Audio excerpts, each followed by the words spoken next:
11 से 16 अगस्त तक चलने वाले यूपी विधानसभा सत्र में सबसे बड़ी बात यह है कि इस सत्र में विजन डॉक्यूमेंट 2047 पर चर्चा होगी। चर्चा के लिए 24 घंटे से ज्यादा समय तक विधानसभा लगातार चलेगी। 13 अगस्त की सुबह 11 बजे से शुरू होकर ये चर्चा 13 की रात भर और 14 अगस्त तक दोपहर 2 बजे तक जारी रहेगी। विजन डॉक्यूमेंट में भी विधायकों को 5-5 मिनट बोलने का मौका दिया जाएगा।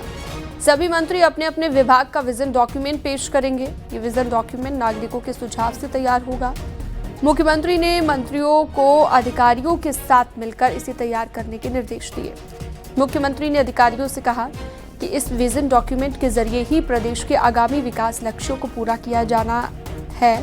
और सीएम ने कहा कि इसके जरिए गाँव, गरीब, किसान, व्यापारी और युवकों के साथ ही आम लोगों का जीवन बेहतर बनाने का लक्ष्य रखा जाएगा।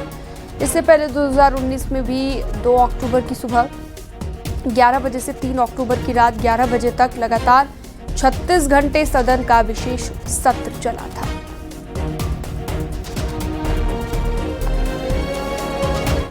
ये क्या निर्णय लेते हैं? उजाले से इनको डर है?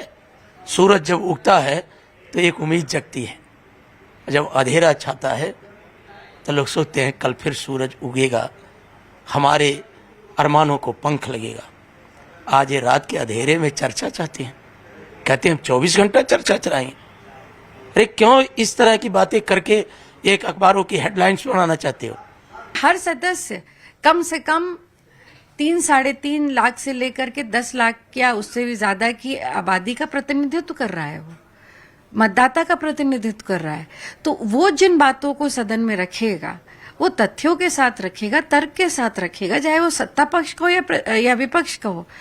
तो ये एक 24 घंटे का सत्र चलाना, पूरे एक दिन 24 घंटे चलाना, इससे आप एक रिकॉर्ड तो बना सकते हैं, पर क्या जो मूल भावना है, यदि सरकार की सकारात्मक भावना है विजन डॉक्यूमेंट को बनाने की, क्या उससे उसका स्वरूप आ सकता है?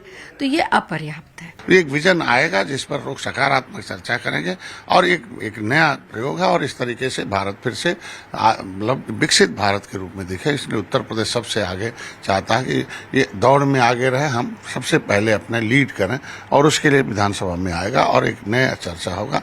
और 24 घंटे, एक दिन 24 घंटे भी चर्चा होगा, नया ये काम है और बेहतरी से सभी दलों को मैं धन्यवाद दूंगा, सबने इस पर सहमति दर्ज।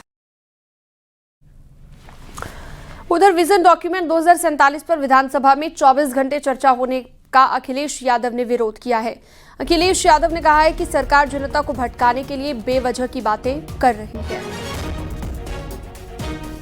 3 दिन का क्यों 3 घंटे का ही करते? विजन 2047 को लेके अभी से 24 घंटे सदन चलेगा कह रहे हैं। मैं 24 घंटे सदन चलाने का विरोध करता हूँ। ये क्या बात है, आप जगा रहे हो? अरे तुमने कोई काम नहीं किया 9 साल में, अब तुम 24 घंटे जगाओगे किसी को? ये कहाँ का पागलपन है भाई?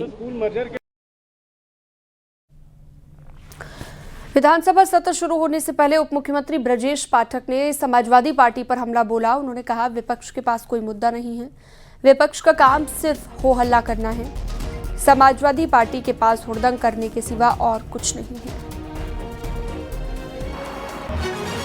विधानसभा सत्र हमारी सरकार हमेशा सुव्यवस्थित ढंग से चलाना चाहती है। विपक्ष के पास कहने को कुछ नहीं है, तो हमेशा सदन चलाने में वो शोर शराबा करते हैं, अड़ंगा डालते हैं। और जनता ने चुनकर विधानसभा में इसलिए भेजा है कि अपने अपने क्षेत्र की समस्याओं को रखें, विभागवार जो विषय हैं उनको रखें। उनका ध्यान केवल सदन में हो हल्ला करने को लेकर होता है। और कभी कभी तो आप देखते हैं जब महामहिम राज्यपाल महोदया बोलती हैं तो उनके सामने भी नारेबाजी करके कागज के गोले फेंकते हैं, जो सदन की मर्यादा का उल्लंघन है। और पूरे प्रदेश की जनता जानती है कि समाजवादी पार्टियों के पास केवल हुड़दंग करने के सिवाय कहने को कुछ नहीं है। ट्रेनिंग सर विधायकों को दी जा रही है। हाँ, जो वर्तमान में जो जिस ढंग से प्रगति हो रही है वैज्ञानिक सोच के साथ साथ, तो हमारी सरकार और माननीय विधानसभा अध्यक्ष जी ने तय किया है कि हम अपने माननीय विधायकों को, मंत्रीगणों को AI के साथ जोड़ते हुए उनको भी इस दिशा में प्रशिक्षण देकर के उन्हें तैयार करने के लिए कहा, जिससे आगामी दिनों में वो हर विषय को ठीक से समझ सके।